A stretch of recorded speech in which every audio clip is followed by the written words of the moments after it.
and I'm going to assume that everyone can hear me. Joe, please text if not. So it's a real pleasure to welcome today's colloquium speaker, Paul Chaikin from New York University. Professor Chaikin was an undergraduate at Caltech and received his PhD from the University of Pennsylvania for work on superconductivity. After that, he held faculty positions at UCLA, University of Pennsylvania, Princeton University, and now NYU, where he's the Silver Professor of Physics. He's won many major awards. I'll just mention the Oliver Buckley Prize for Condensed Matter Physics of the American Physical Society in 2018. What I wanted to focus on are maybe two aspects of Professor Chaikin's work and talks that I particularly enjoy, and I've gotten to see them over the years. Actually, he was the person I first learned statistical physics from when I was an undergraduate, although he may not want to take responsibility for that. And he has always, through the years, whether the system is superconductors or colloids or systems of biological relevance, he's managed to convey that there's this one body of beautiful ideas related to statistical physics and emergence that underlie an awful lot of things that we can observe. And in fact, his book with Tom Lubensky, Principles of Condensed Matter Physics, is a very good example of how a certain set of ideas unifies this enormous range of many body systems that we see in nature. And I think one of those systems with a distinguished and long history is going to be the subject of today's talk. It's actually a system that I first heard about from Paul when I was an undergraduate, and it actually relates to that barrel of m&ms you can see in his background photo there.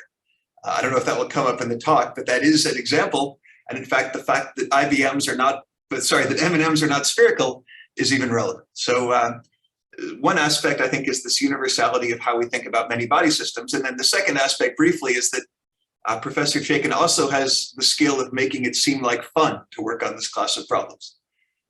So with that, let me hand over to Paul. Thank you, Joel.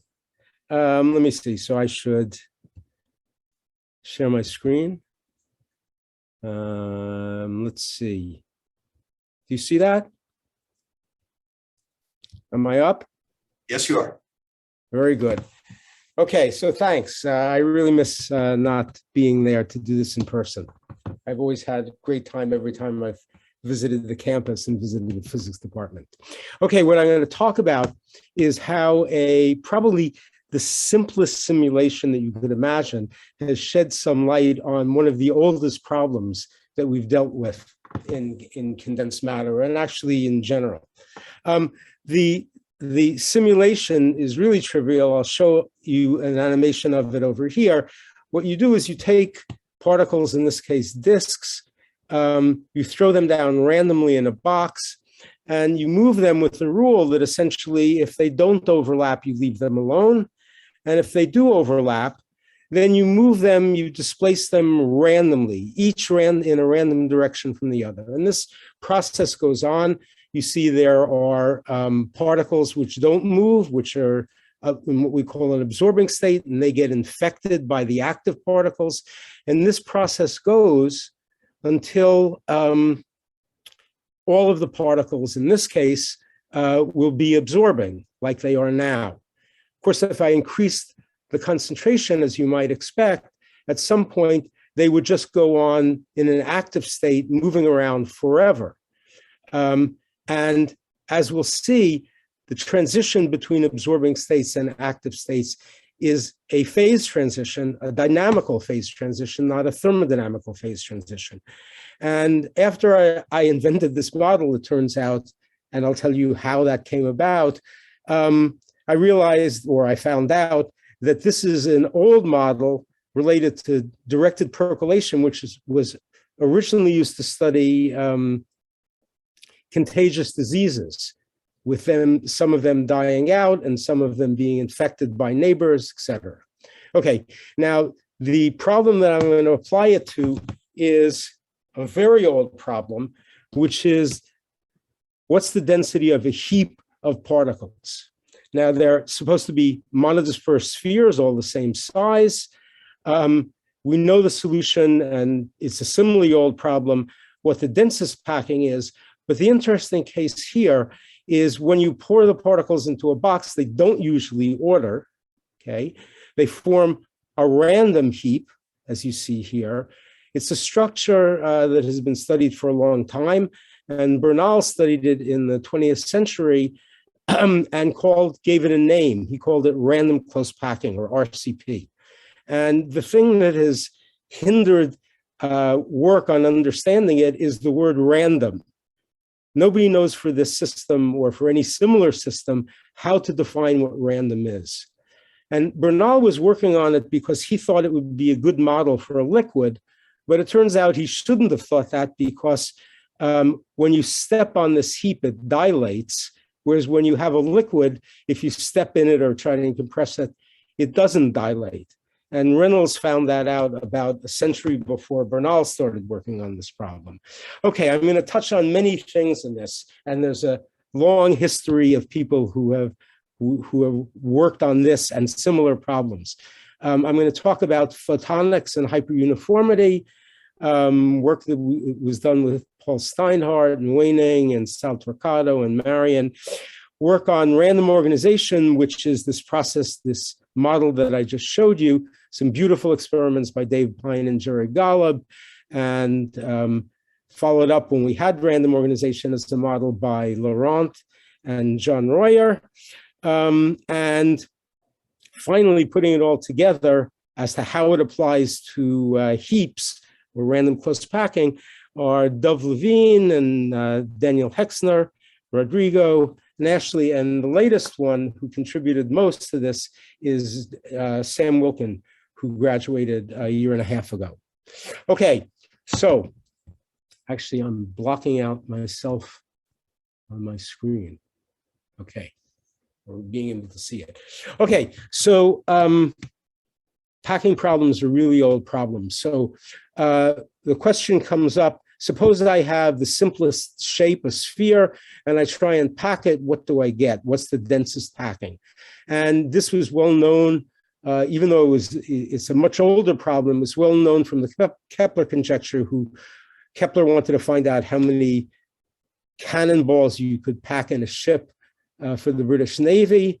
Couple centuries later, Gauss showed that if you considered only lattice packings, that the face-centered cubic lattice and similar structures, which have a similar density of 0.074, 74% filling of space, similar lattices are hexagonal close packed, or any random stacking of this hexagonal lattice on top of itself. Okay, the densest packing in one dimension is just the line.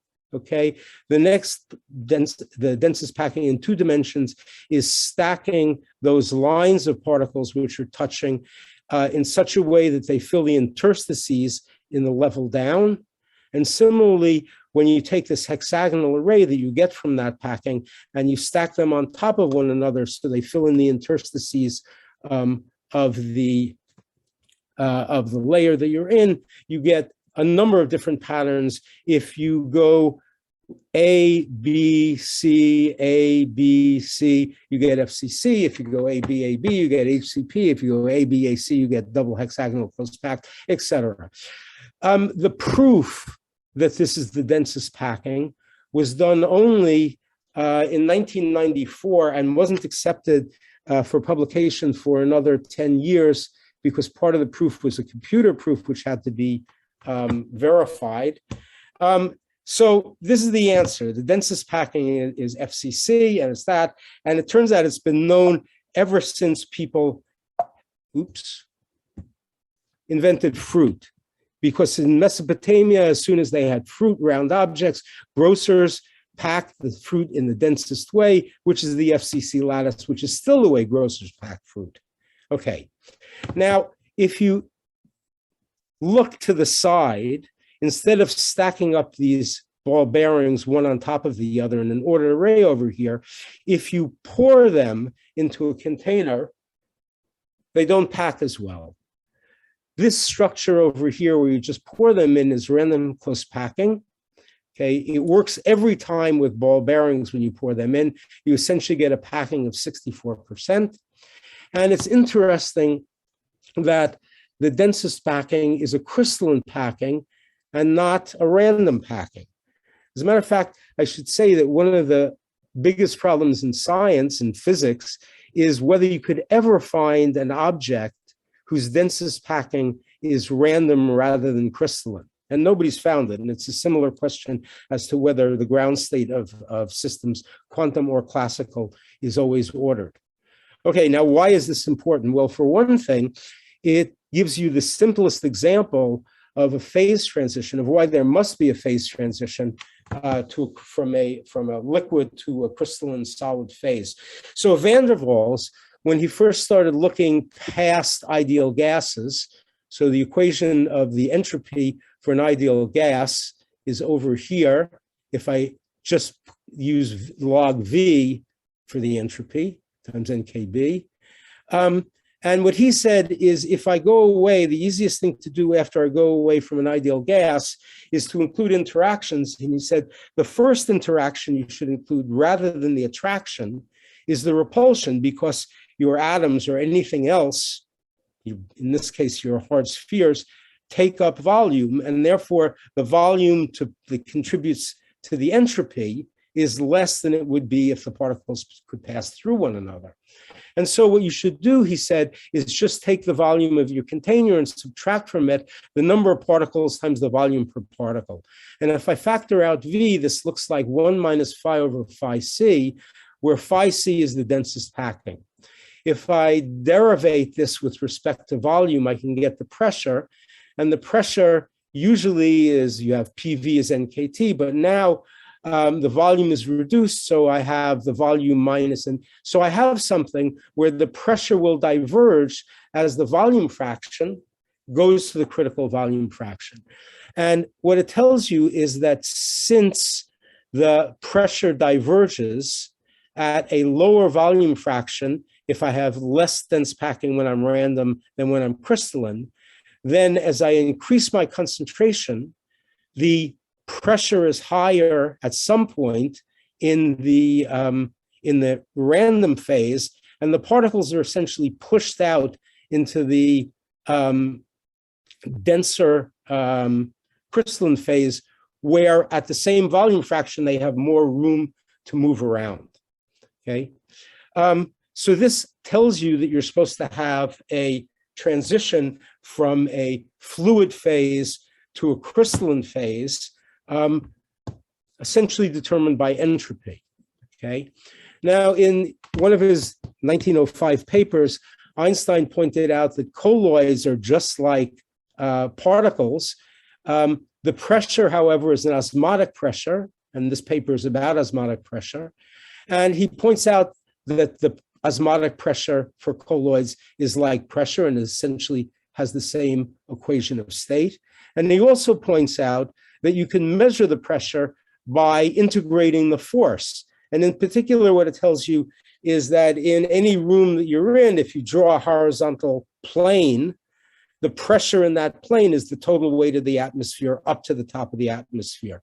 So one early experiment we did on this was just taking the colloids and letting them settle. And you have a gas or liquid, both of them are fluid phases, up high. And then as the pressure increases, okay, you end up with something that looks like a nice straight line indicating a phase transition. Here's the equation of state that we measured for this.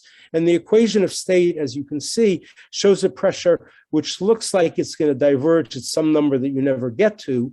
But in the crystalline phase, okay, you have a pressure which is diverging at something like the densest packing of the spheres, the crystal densest packing. And this is a nice little beautiful experiment. It's great for a graduate student because to do this thing right, it takes about 2 years for the particles to settle and reach steady state, and another 2 years to be sure they're in steady state. And you can see the colors in the bottom, which indicate Bragg scattering of visible light, which is the way you know you have a crystal there. So it turns out this is an old problem, as I keep telling you. The relationship to grain to the random packing problem, the oldest quote that you can find on this, which was one of the oldest quotes to sort of a scientific measure, is this one here, which Bernal quotes in his Beccarian lectures.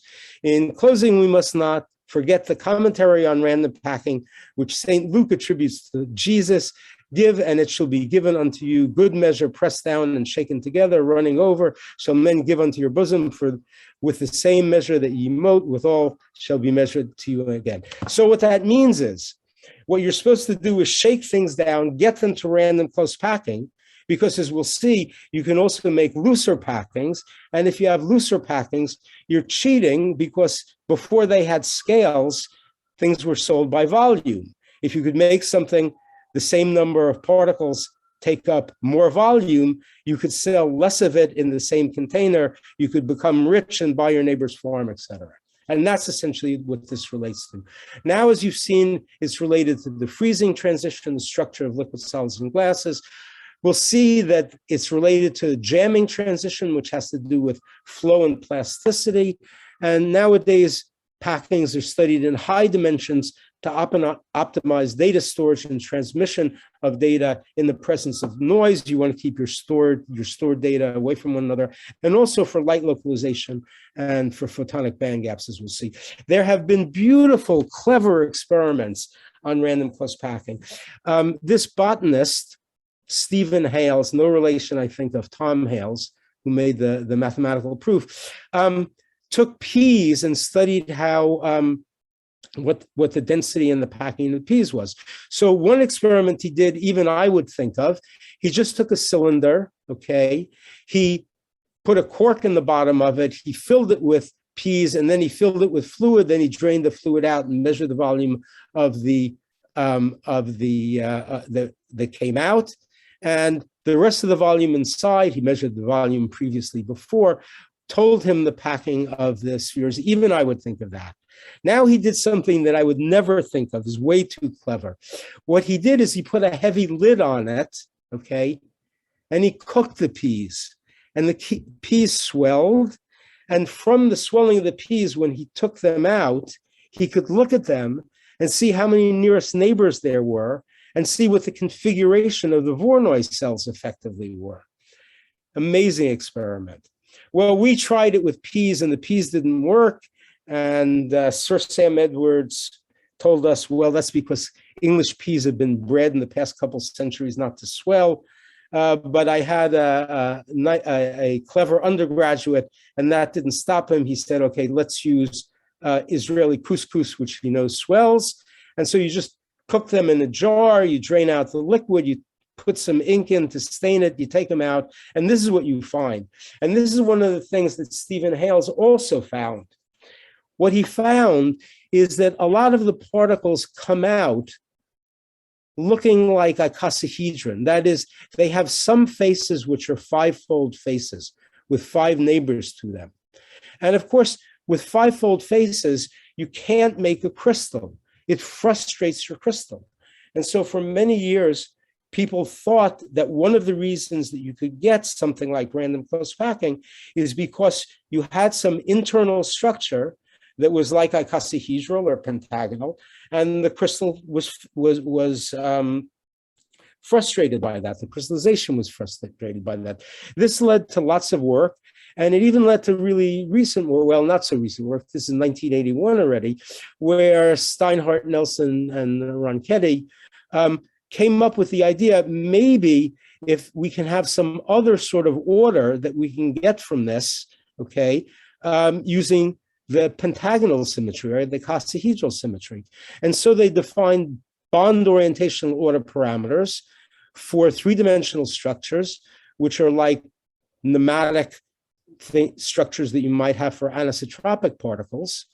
And this led to two things. It led to a way of looking for order in disordered systems, look for bond orientational order. And it also led Steinhardt and his student Dov Levine to come up with quasicrystals, which we'll return to.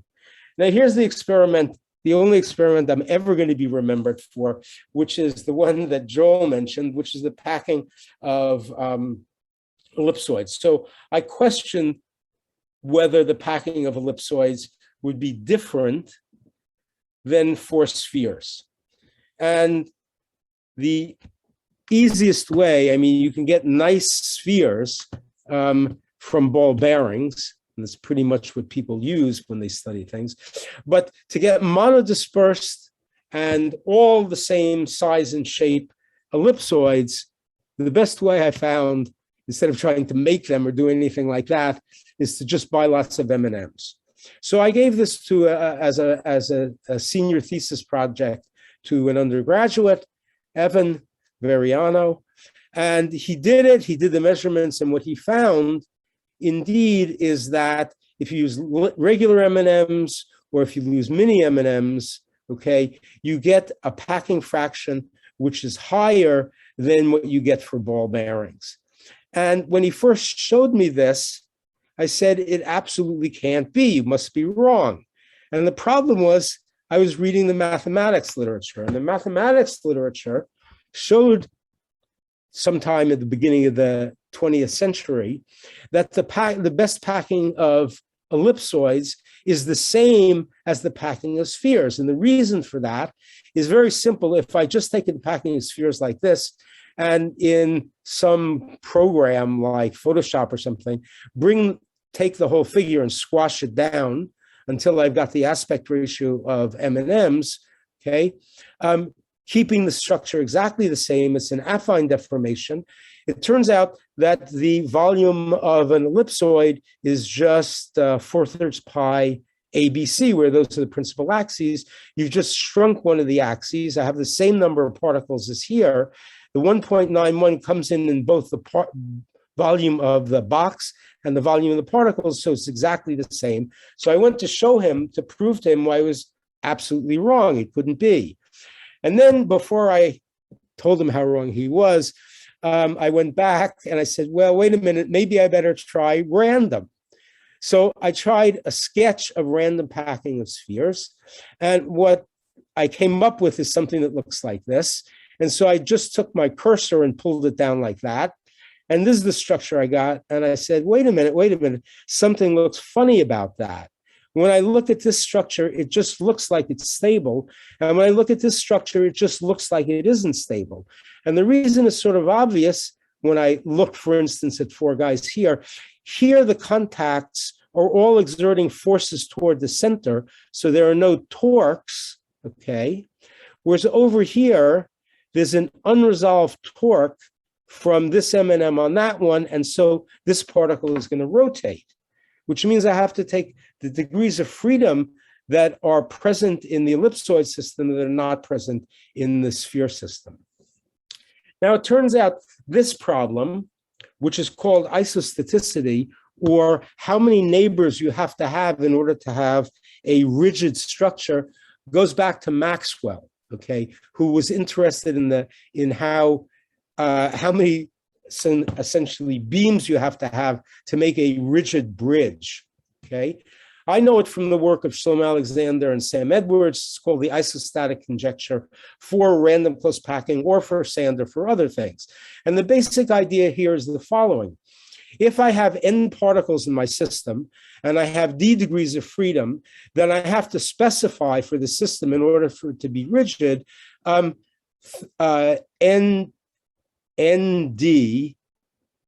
different numbers. There are several ways of doing this, okay? And therefore, I must have that many equations. The only way I can get equations, if I know nothing else about the system, except that the particles are touching, is an equation from each contact. So the number of contacts I have must be equal to the number of degrees of freedom in the system. And for every contact, I have to have two neighbors in order to have a contact. So that says that on average, when I divide out the n, each particle has to have twice the dimension I'm in, number of neighbors. So for instance, for spheres, okay, for random close packing, let's say, where I'm in 3D, the number of nearest neighbors should be 6. That's the minimum I need. I can always have more than that, but I won't be stable with less. So that's called isostatic. And for the M&Ms, okay, since I have X, Y, Z, And now, since it's an ellipsoid of rotation, I have two angles that specify what that axis is. That's 5 degrees of freedom. That means Z is 10 for isostaticity. And essentially what it means is the reason it packs denser is in order to get those contacts, that many more contacts, I have to pack it denser, okay? That's the idea. So I had another student, a summer student from a small college, Ibrahim Sees, who did this, and the way he did the experiment is he essentially poured paint into the packing of M&Ms, drained it out, looked at where there were dabs over here, but a dab could just be a meniscus. So he had to look at them all until he saw that the M&Ms were touching there, right? And there was a hole in the middle, and he spent the summer counting the M&Ms.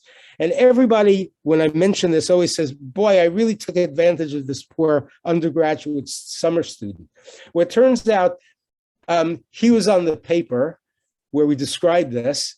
That paper and his authorship got him a fellowship at Illinois. He graduated, he got a postdoc at ESPC in Paris. He became an assistant professor at MIT. He was an assistant professor at MIT just before COVID hit. He was up for tenure. He got tenure. He left MIT, became a professor at Caltech. He left Caltech, became a Max Planck director, and last month he won a MacArthur Award. So you don't have to feel sorry for him. If you want to understand what isostaticity sort of means, if you look at a stool can move 3 ways, up, down, well, really only down, and tip left or right. That's 3 degrees of freedom. You need 3 supports for it. This is not enough. Isostatic is 3. This is hyperstatic. It's more than enough. So isostatic is going to be important for this. The basic idea that most people have for random close packing is that it's just barely rigid, as we'll see. Now, it turns out there was a renaissance in the study of random close packing when Sid Nagel in the early 90s decided that that's the wrong way of looking at it. The right way of looking at it is jamming. And the idea of jamming is you make a system such that the particles can't move, and therefore you get rigidity. The only other way you really get rigidity is, for instance, from symmetry breaking by making a crystal. And they drew a phase diagram in 2000. By then, Andrea Liu was working with Sid. They drew this generic phase diagram, they claimed, which has 3 axes here. One is 1 over density, the other is temperature, and the other is shear stress.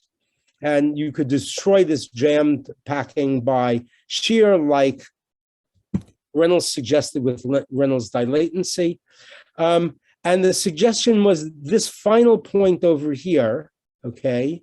The densest point you could get to was random close packing. It turns out the concavity of this, the curvature of this phase diagram wasn't quite right, and now it's sort of assumed it's like that.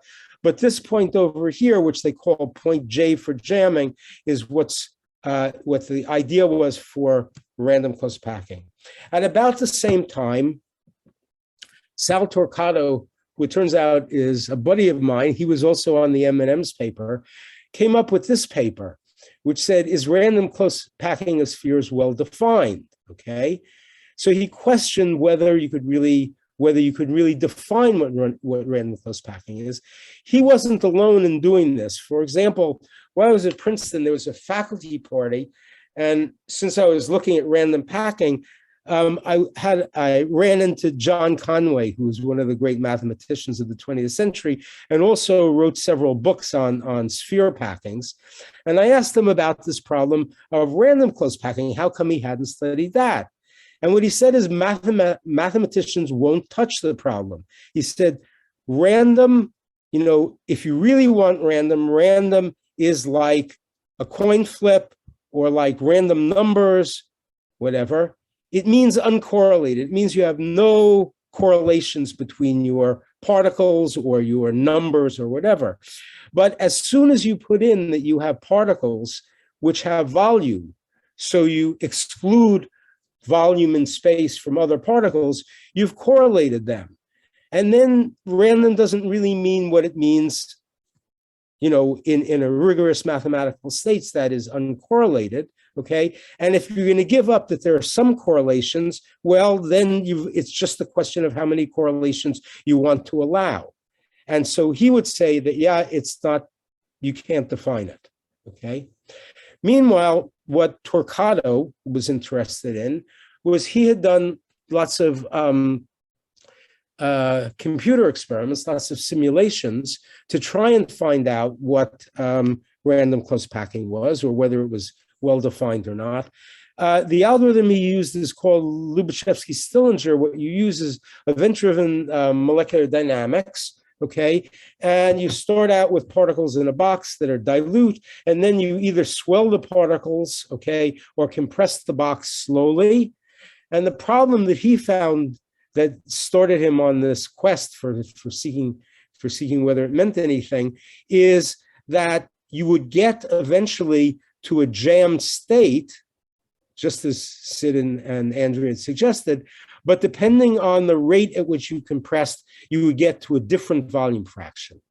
In fact, if you really compress slow enough, the system would crystallize and give you an FCC crystal, okay? So he suggested instead, okay, that we look at jammed states, okay? He said, let's look at order parameters. So he went back to these orientational order parameters like Q6. Q6 tells you whether your bond orientational order will give you an FCC structure.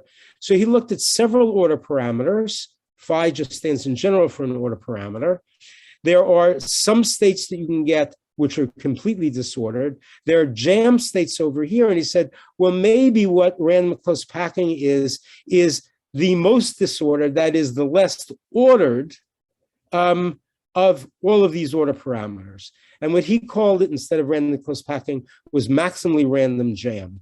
And the only thing wrong with this, it's a very nice idea. And he showed that for lots of order parameters, you are at a minimum at some point over here, which looks like random close packing.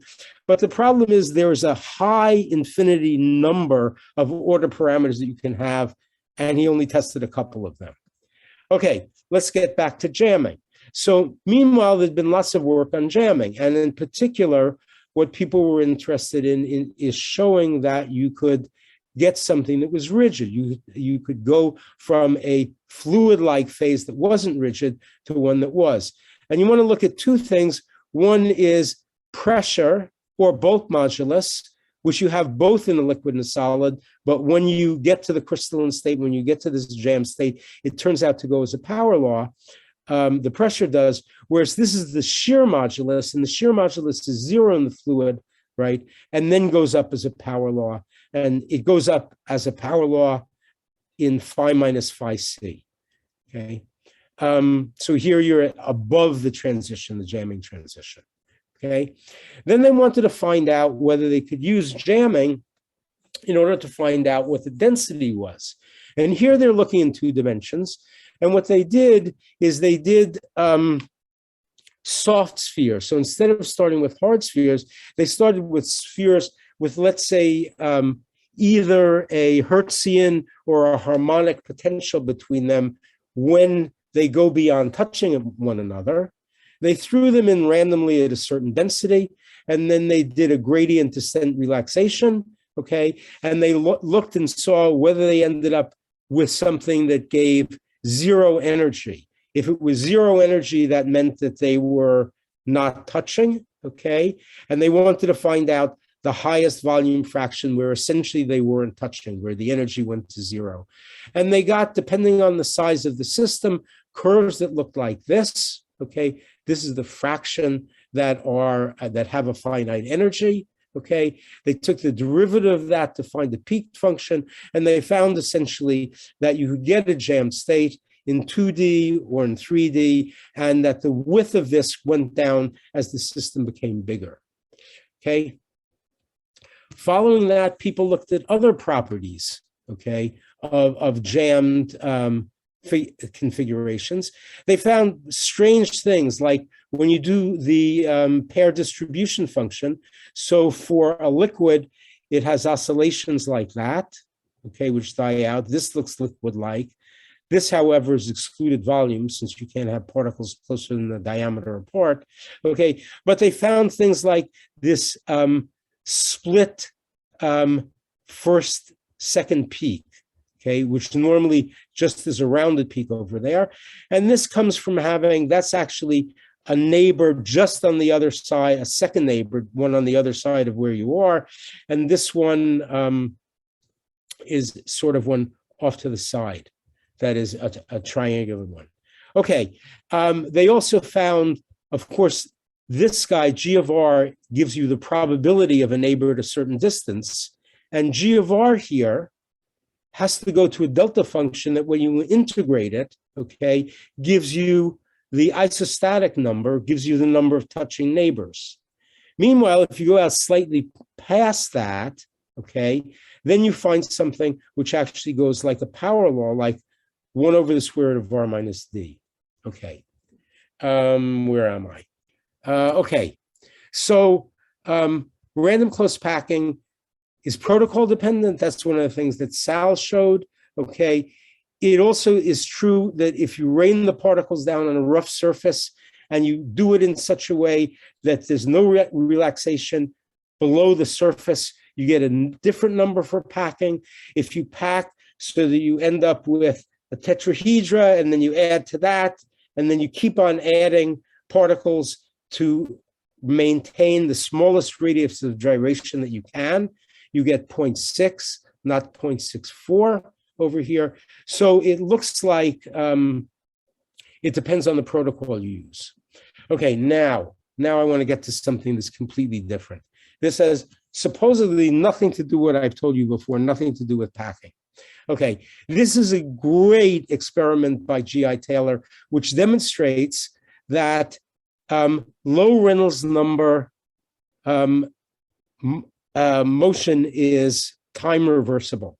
And time reversible not in the usual way that we know in physics, which is that when you run a movie forward and you run a movie backward, that the laws of physics, okay, remain the same, but rather that when you run a movie forward and backward, it reverses directly, okay? And it comes from the fact that the motion of fluid elements in a very viscous fluid are slave to the boundary. So here's the movie. It's a Couette cell, so there are two concentric cylinders with a very high viscous fluid between it. Here he is putting a drop of ink in it, okay? I'll speed it up a little bit so you can see. Puts his finger around it, he winds it, and it looks like everything's dissolving. Okay, if I ran the movie backwards now, everything would come back, but he puts his finger on the other side and he unwinds. Okay, so you can tell that he's not just running the movie backwards, but actually unwinding it. And look at this. I mean, if you haven't seen this movie before, okay, I can assure you it's the only thing you'll remember from this talk. In any event, it's a beautiful demonstration of the reversibility of low Reynolds number flow. What if you had particles? Well, it turns out if you have two particles, what they do, actually, I don't know whether you can see me on the screen, but in any event, what they do is they go on streamlines, they go around one another, and they end up on streamlines, and they come back. So it just looks like this, and it's uninteresting, right? So it's reversible, and that's been known for a long time, okay? But the question is, what if you go for many particles? And an experiment that we did a long time ago, okay, was just to watch sedimentation of colloids. And if you watch them, it just looks like they're sedimenting straight down.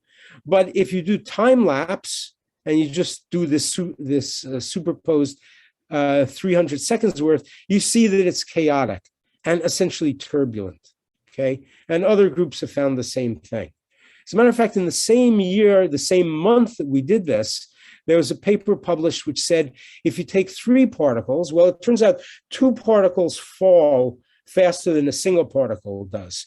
So it turns out if you have 3 particles, they'll dance around, okay, and finally 2 particles will go off, leave the 3rd particle behind, and it will flow slower. And what these guys showed is that which particle gets left behind is exponentially sensitive to their initial positions, which means it's a chaotic problem, and it's chaotic with 3 or more particles, okay?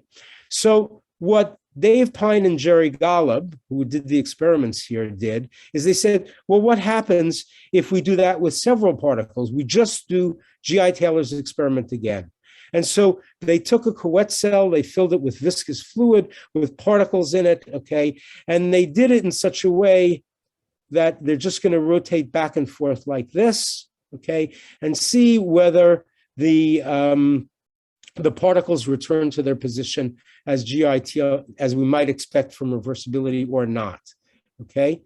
And here's the answer, and I should first tell you that here you're only seeing 100th of the particles, the others are index matched. And what you see is this movie over here, you can see some dust or something floating behind, but essentially the particles are still, but this is a movie, and this is a movie when you strain it back and forth slightly, okay? And this is a movie when you strain it back and forth more, and it's clearly not reversible, and the particles are essentially diffusive, and they go all over the place, okay?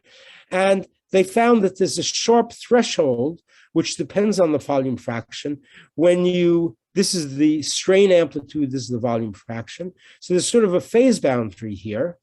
And on one side of the phase boundary, the diffusion constant is essentially 0, and above it increases linearly, okay? And it's anisotropic, okay?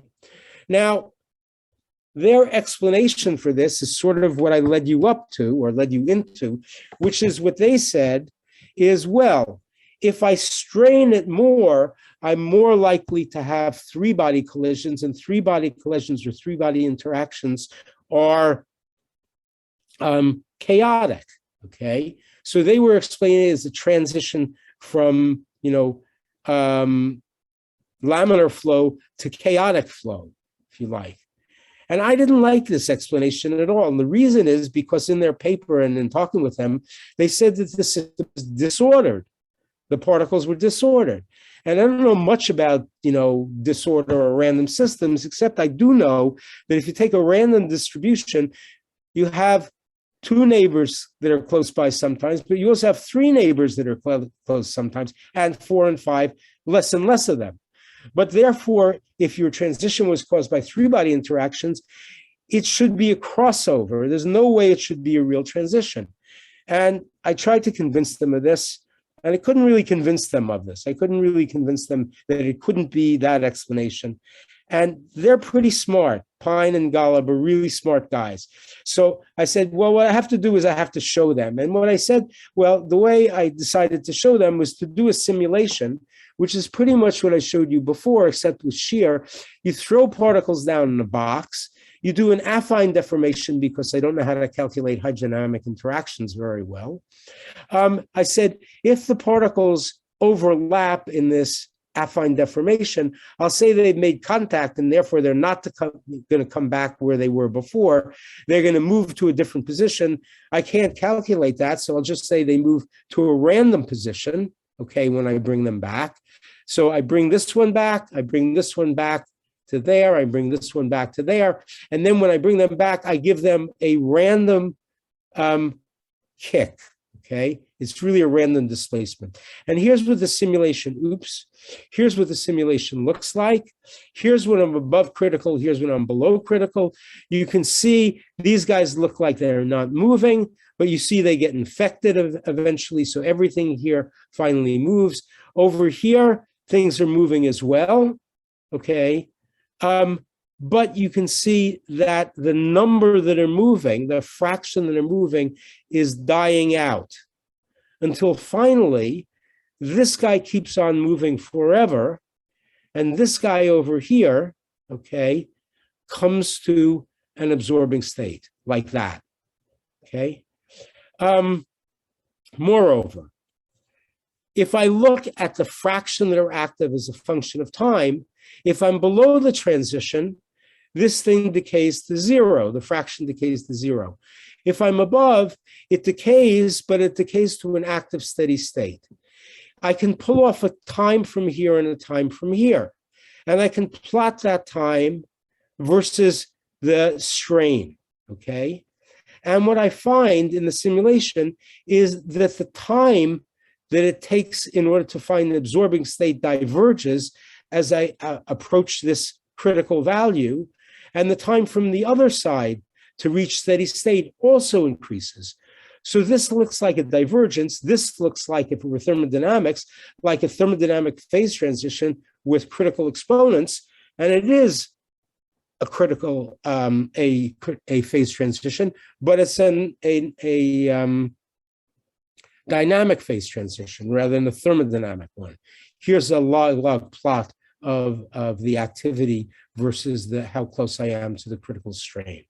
Okay, so this was sort of nice. To convince them, what we did is we went back now with Pine and Golub again, and did the experiment better. What they had not done before is they only looked at steady state. They'd not looked at how the system organizes itself as it goes to the steady state.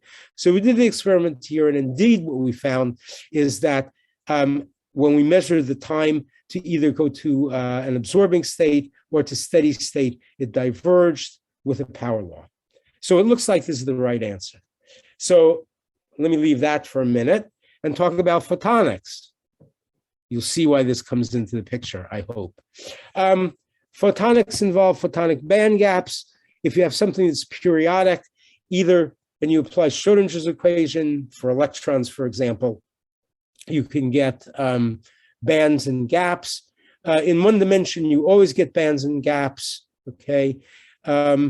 You get regions in energy where there are no states. The same is true when you do Maxwell's equation and you vary periodically the dielectric constant in one dimension, okay? And the problem with getting gaps in general in two or more dimensions is that the distance to the Brillouin zone is different in the different directions. So I can open up a gap over here on the face of the Brillouin zone, which doesn't overlap with one with a gap I get at the corner of the Brillouin zone. So one of the thoughts we had is, well, let's try for something more isotropic. Okay. What's more isotropic than a crystal? Well, this icosahedral quasicrystal that was invented by Steinhardt and Levine in 1986 is icosahedral symmetry. It's got more symmetry than a cubic lattice, than the FCC lattice, than the densest packed lattice. Nobody at the time, or even into the 2000s, knew how to calculate the band structure for this. So what we did is we measured it. And since I was at Princeton at the time, we just stole some microwave horns. We made this plastic model over here, essentially with 3D with 3D printing, although it wasn't quite invented at that time. So we had to invent our own sort of 3D printing to do this. We stole the microwave horns from the cosmic microwave background group, and we just measured the transmission at different wavelengths as a function of the angle that we made. And we plotted, okay, the transmission as a function of wavelength, which is the radius, and in terms of angle, which is just the angle that we turn the crystal at. Here's what you get for a diamond lattice, which is supposed to be a very good photonic bandgap material. And here's what you get for a quasicrystal. And you can see that, first of all, there are things that look like Brillouin zones, okay, which nobody knew at the time. And secondly, that they're close to being spherical, okay? This is along a 5-fold rotation axis where you have a 10-fold structure for the 10-fold symmetry in the Brillouin zone. And this is a 2-fold axis rotation. Okay, so that's why we were interested. That's one thing. This also looks orthogonal to everything. But it turns out while we were doing this, okay, while Steinhardt and I were looking at this, we were also doing the m&ms with Torquato. Here's Torquato. Torquato heard about this and he said, well, it turns out there's something called hyperuniformity, and quasi-crystals and crystals are both hyperuniform. Maybe it's the hyperuniformity that gives you the band gap, right? And not the symmetry or the periodicity. So what's hyperuniformity? So Sal looked at this for a long time. There are other people who have looked at this in terms of galactic distributions and stuff like that. I think the answer is the universe is not hyperuniform from Peebles. I think Jim Peebles thinks that. If he thinks that, I probably think that also. Okay, here's what he did. He says, suppose you throw down particles randomly, a Poisson distribution, okay, random distribution of particles. And you draw a circle here of radius r, okay, or a sphere if it's 3D. And you ask how many particles are in that circle. And the answer is, well, it's the volume that corresponds to that dimension times the density on average. That's the average that you'll get. So the number will be proportional to the volume, okay? That's fine. Now you ask yourself, what's the variance I'll get if I move this thing around? So when I move this to another spot, on average, I'll get the same number, okay? But in actuality, I'll get a different number. There'll be a variance. And as we know, if this is a Poisson distribution, the variance will actually just be equal to the number of particles. So I've looked at the variance. It goes like n, it goes like v, it goes like r to the d. And the question is, well, okay, if I do a different distribution of particles, can I get something where the variance is less than that? And the answer which immediately pops into your mind is, oh, sure, a crystal is better than that. A crystal has no variance. But in fact, it's not true that a crystal, it's true that it's better, but it's not true it has no variance. Because if I take this circle now and I move it around, sometimes this particle is in and sometimes it's out. So the variance is going to go with the perimeter, not like the area. So the variance is going to go like r to the d minus 1 for something that's periodic and crystalline. Now, Sal asked himself, well, can I get something that's not crystalline that has this property that the variance goes less than r to the d, okay? And it turns out that the fluctuations are reflected in the correlation function, and the Fourier transform of the correlation function is the scattering function, S of Q. And what hyperuniform means is that S of Q goes to 0 as Q goes to 0. And in fact, it goes to 0 as a power law, where alpha here is the same exponent that you get, over here. Instead of 1, I can have d minus alpha, okay, for the variance. And that shows up as Q to the alpha over here. Okay. So if I look at this structure, it's hyperuniform, okay? It doesn't look really random. It's certainly not periodic, okay? But two particles never get close to one another, and that's important. You can tile the plane with unit cells with this.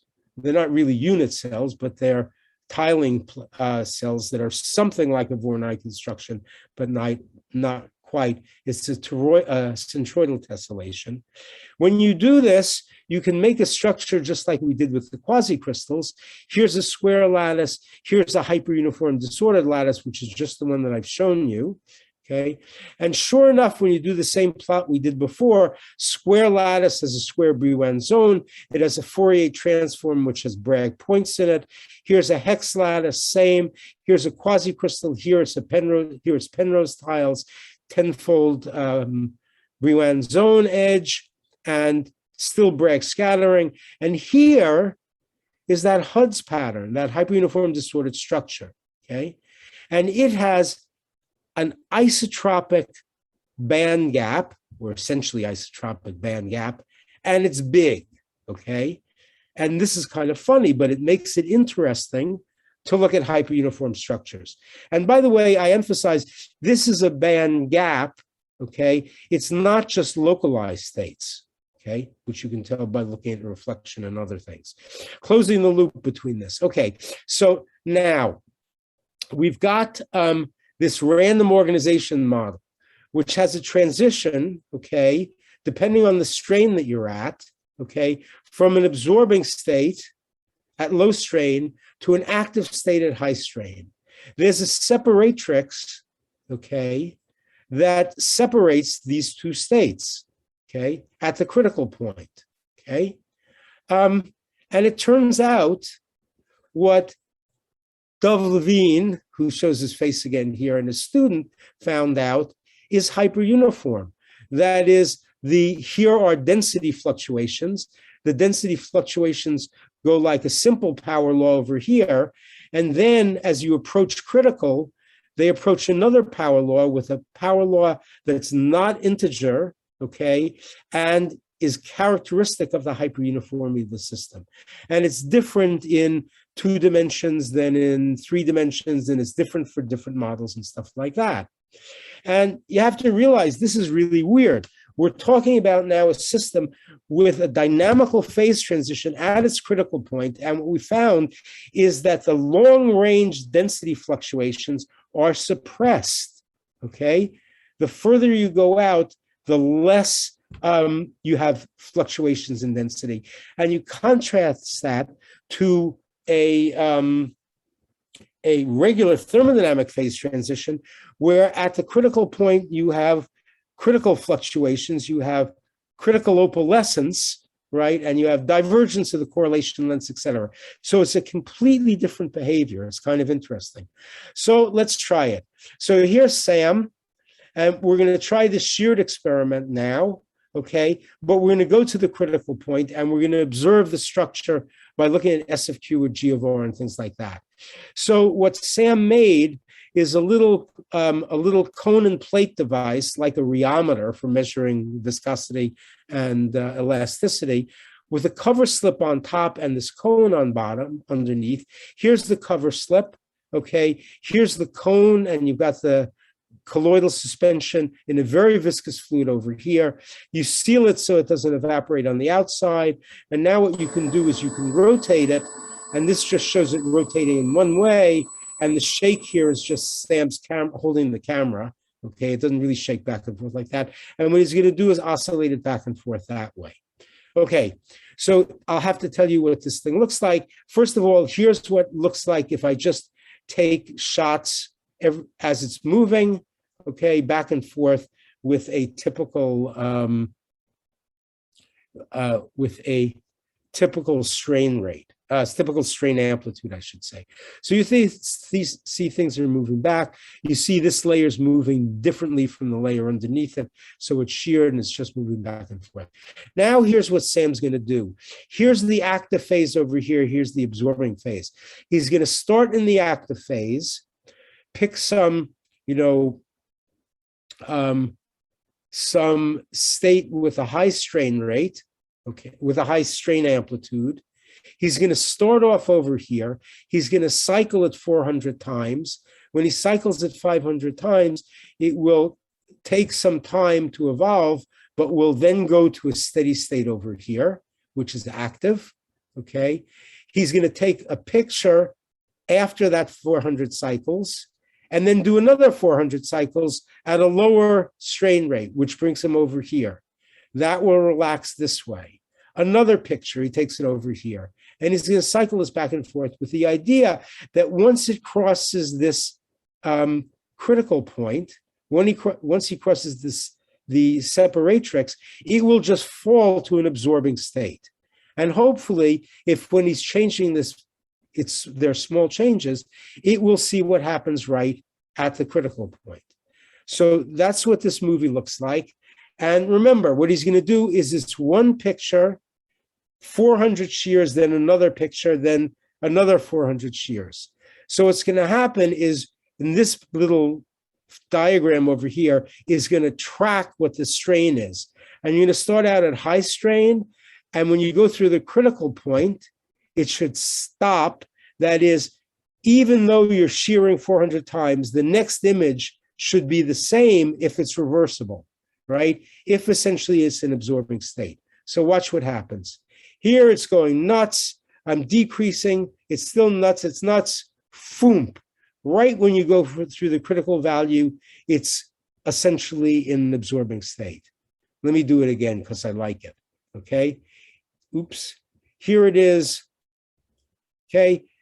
Between every shot, the layers are moving with respect to one another and everything's changing. And here it's an absorbing state. So although they're moving back and forth, it's a strobe picture. And so they're coming back to the same place. Okay. So now let's look at the structure. So now you look at the structure. Here's what S of Q looks like, okay? S of Q for a regular liquid, which is what you have here before you shear it, okay, fits a model for a colloidal system of hard spheres, which is a Perkins-Yevek approximation. By the way, there's something kind of cool here, which tells you something more about why jamming is involved. Okay, so a conventional fluid, S of Q as you go to 0, is a measure of the long-range fluctuations. And in fact, the fluctuation anticipation theorem tells you that the fluctuations are related to a susceptibility. One of the susceptibility that's important for density is the compressibility. So in fact, going to the value of S of Q at Q equals 0 for a fluid is just the compressibility of the fluid, okay? And if S of Q goes to 0, that essentially means it's incompressible. At least it would if it were a thermodynamic system, which this isn't. But nonetheless, it gives a clue why hyperuniformity is interesting, because it tells you something about the compressibility, which is a rigidity of the system. And here's what happens in this system. You start out with no shear, it's compressible, it's not flat, it's not a power law. You increase it until you get to the critical value for this density. And this is the power law you expect, and this is what you find. Here's what it is when you go on the other side of the transition. That is, you go to higher, you go above gamma C. And here you see that it's not a power law anymore, at least not the expected power law. Here you look at for many different or several different values of phi at their critical, and you see all of them at their critical point, which involves a different strain. And you see that all of them, when you collapse them, give you a nice power law at the predicted hyperuniformity. So this seems to really indicate, okay, that the system and systems like it, because it turns out this defines a universality class, okay? You can tell from lots of power laws you get here. One of them is the power law for S of Q. The other one is for the fraction of active sites as you change, as you go away from critical. Here you're absorbing. As you go away from absorbing into the active phase, there's a critical exponent which characterizes the universality class that random organization is in. Okay, and now I have to tell you, let's see, where is this? That what Sam did is he tried to fit his data here to the random organization model. And he couldn't do it because it turns out the highest density you can get with random organization, because it's a simple model, okay, is 20%, and he's going up to 40%, okay? So he said, well, what if what I do is I modify random organization? I put some bias in so that the particles move, not only do they get a random kick or a random displacement, but they get a partial kick that separates them. And the basic idea, well, it turns out we'd done this before, so we knew already that it gives you higher densities for the critical volume fraction over here, okay? And so what he did is he tried that with this biased random organization model he found. And he found that when he did it, he could get fits with his experimental data, right? And he could get from the same model, he could get the same slopes here and the same power laws. So he liked this.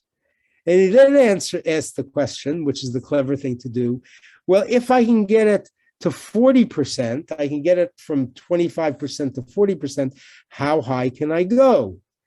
And so what he did is he started changing the kick size. Epsilon over here is the kick size in units of a particle diameter. And if you do regular random organization, what you get as the kick size goes to 0, that is the densest you can get, okay, is 0.2. But here's the curve he got as he changed the kick size for his biased random organization. And here he just used purely repulsive kicks, and it's going to this magic number of 0.64. And when you do a linear extrapolation, instead of doing it ln log, as are shown here, it's really a straight line extrapolation to about 6.4. And then what he did is he said, well, suppose what I do is I mix in some random organization, okay, with some biased random organization. So part of my kicks are random and part of them are biased away from the center of mass of the pair. And he found that even if he just put in a slight bias, 10 to the minus 3 for separation, you still got with something that was going to RCP. This is kind of cool. It's, got us thinking. So he said, well, is it really RCP? So now we did everything in terms of bias random organization and looking at what the limit was as we let the kick size go to 0, as we got something that looked like we thought at least the number was RCP. Here's this double peak. Here's this part that looks like it's going to isostatic, the delta functions coming in. Here's this square root behavior that you see. Here again, here's the peak growing with the number, with this first peak over here. And here is the number that you're getting in the peak extrapolated going to isostatic 6, okay? Is bias random organization in the same universality class as random organization? So we did random organization here, another model in this class, and bias random organization.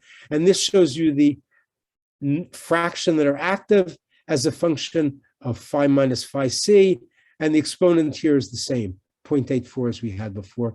These are log-log plots showing that it's a power law. The same is true for the critical slowing down. So it's the same universality class as these dynamic models we used. So now what does it give you, okay, at critical, okay? And here it is for different kick sizes. So with a big kick size, you get something over here. As you decrease the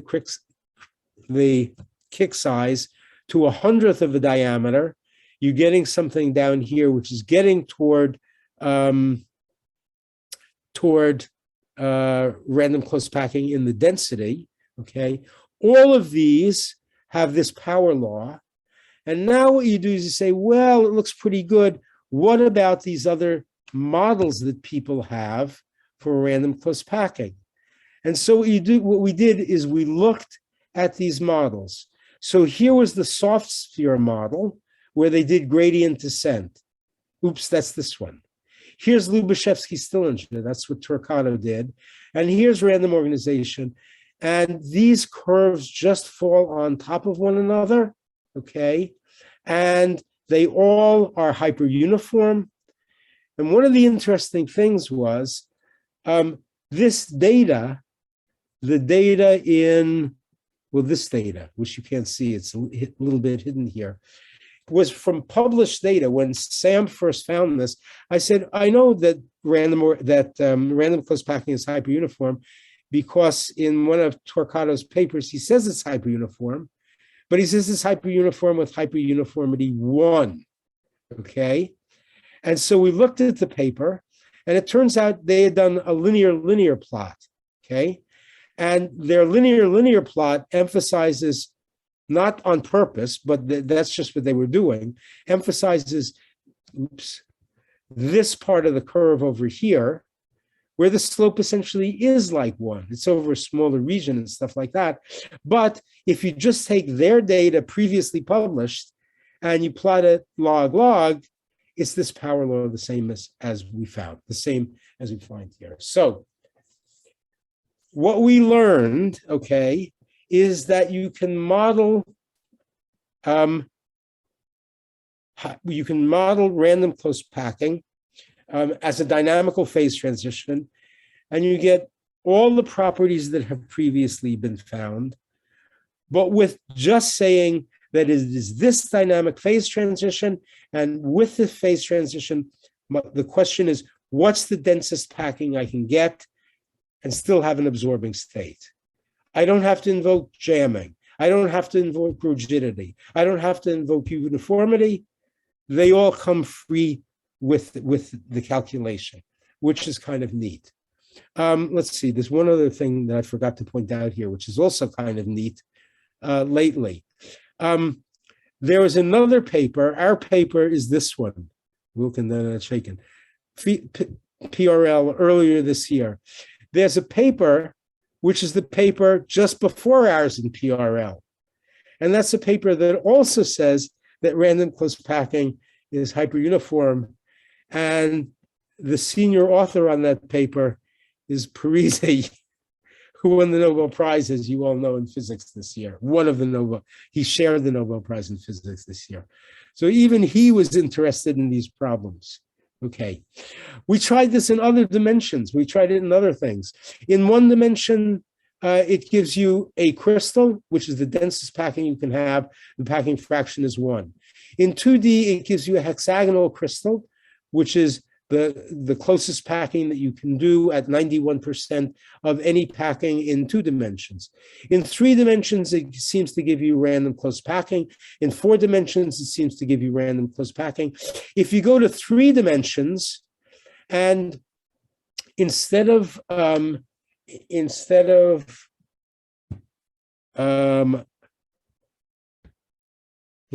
doing random close packing, you do shear, okay? So you're no longer isotropic. The system automatically goes to FCC at 74%.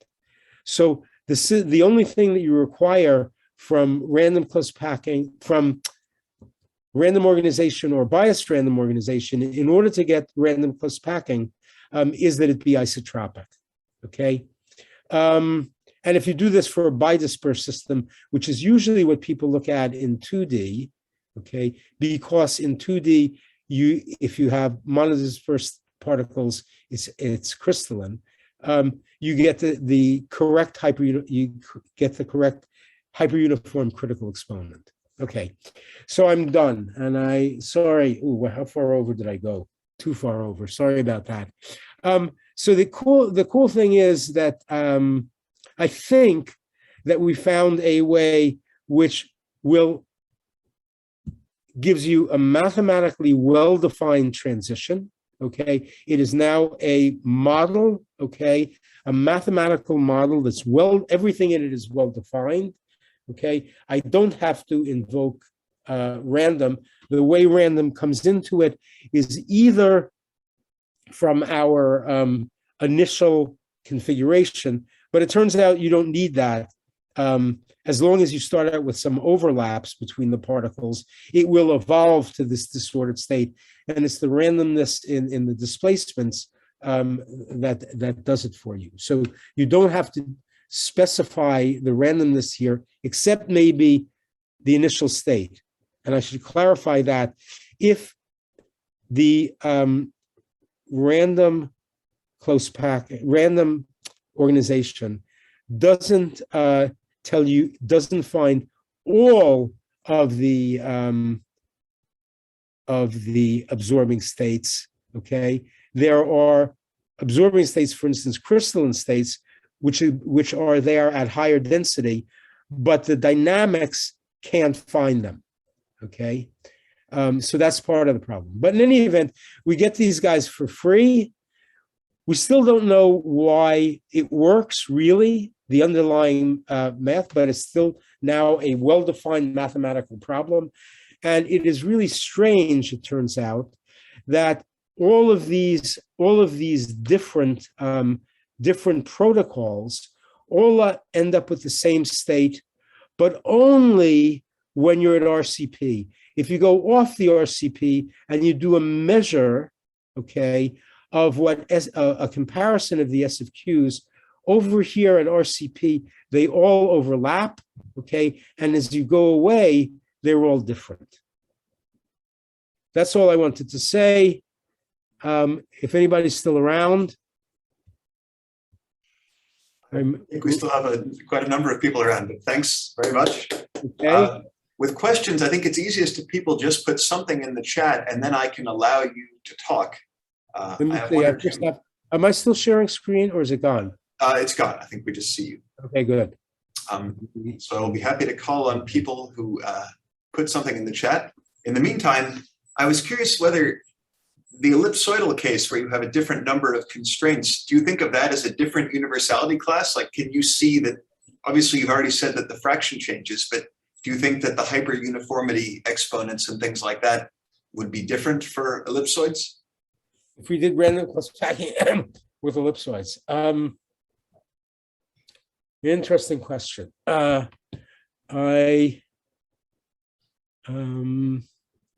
think actually the hyperuniformity is going to be the same, but I'd have to do it with, I'll do it with ellipses first, not ellipsoids. It turns out, the problem with ellipsoids, the reason that people tend to avoid them is that if you want to know whether spheres overlap, it's trivial. If you want to know whether ellipses overlap, I think it's you have a couple of distances you have to look at and satisfy an inequality. And in 3 dimensions, it's 3 inequalities plus some distances in order to find out simply whether you overlap or not. So it's harder. But the reason I think that it will probably work is because we didn't kill ourselves that way. We tried it with squares and rectangles, and the universality class is the same. I see. So even then, but those are not rotationally invariant, so they would still have this extra constraints from torque. That's true as well. Yes. Let me call on Eli. Yes, a question in nature. We're often, for example, in thermodynamic equilibrium, we're trying to maximize, let's say, the entropy. In other situations, we're trying to minimize something. When you go toward hyperuniformity, what is being maximized or what is being minimized? What drives it toward hyperuniformity? Okay, so the real answer is we don't know. But the next answer after that is the following. What happens is, if you're looking at the system, okay, you saw that what happens in the dynamics is if you have a dense region, it's more likely to be active than an absorbing region. And what that means is that you're taking particles from the dense region, okay, and moving it to the less dense region, and that tends to average things out. Now, that isn't a real answer, and the reason it's not a real answer is because diffusion does the same thing, right? Diffusion takes particles from dense regions and puts them in less dense regions, but somehow the random organization is doing this more effectively. And we don't really understand why it's hyperuniform, but it seems to be, okay? And I think it's because of the dynamics, and the dynamics are different than just diffusion, but we haven't been able to prove yet, that's why it will be hyperuniform. Does that help? Yes, thank you. Okay. Thanks. Let me call on Boubacar. Yeah, great talk, actually. I really enjoyed it. So actually, two questions. So the first is, why is the hyperuniform photonic crystal more isotropic than, let's say, a system with a cubic cell? So is it related to the length scales in the system? So that's the first question. And the second is, so how would you compute that band gap? How would you compute the band gap? The band gap of the, do you have a method to do that computation? Well, now almost a lot of things, you should ask Eli, but now I think you I forgot what you call the technique. You launch a wave and you follow it in time. Oh, the plane wave expansion, you mean? What's that? Say it again. You said plane wave expansion or? No. I forgot what the technique is called, but Okay. you can download a package from MIT. Oh, you mean You're talking about the finite difference time Oh, domain? FDTV. Yes, that's what I want. Okay, FDTV. Okay, I see. That's what people use. The other one is simply if you look at the group theory for icosahedra. In group theory, the group is larger, right? So it's more. It has more symmetries. It has 5-fold symmetry and 3-fold symmetry and 2-fold symmetry, right? So it's got lots of symmetries to it, icosahedra. Unfortunately, it's frustrating for crystals. Right. The last question I see is from Gerhard Rosenblatt. Okay. You may be muted. Me? No, Gerhard is. Oh, okay. That was me. It was a beautiful talk, but I didn't have a question. I made an error with my computer, and I apologize. Okay. We've all done it in the Zoom era. Well, that's, I think, a good note to wrap up on. It was a great talk. Thanks to everyone. Thanks especially to the speaker, Paul. And Thanks for inviting me. Yeah. And I hope I get a chance to come out there. Okay. Looking forward to it. Bye.